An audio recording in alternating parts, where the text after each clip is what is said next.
Welcome to McPlum, simple solutions served daily. In this video, I will show you how to change your Honda Civic's engine oil using an easy method. First, let's gather our essential tools. You'll need a new oil filter, fresh engine oil, and a drain pan. Also, have a wrench, a funnel, and a jack with sturdy jack stands ready. Don't forget your safety glasses and gloves for protection throughout the process. Having everything prepared makes the job much smoother.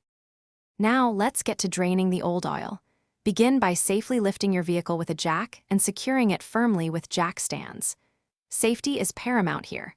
Once the car is stable, locate the oil drain plug, usually found at the bottom of the engine.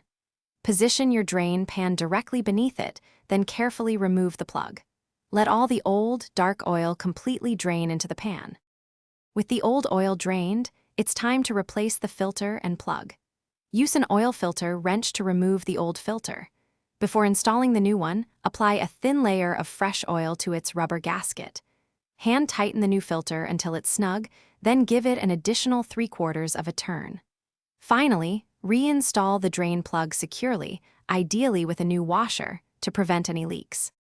Our final step is adding the new oil and performing a quick check. Carefully pour the recommended amount of fresh engine oil into the fill cap. For many Honda Civics, this is typically around 3 3/4 quarts. Once filled, start the engine for about 30 seconds, then turn it off. Check for any leaks and verify the oil level using the dipstick, adding more if necessary to reach the full mark. Thanks for watching. Stay juicy and subscribe.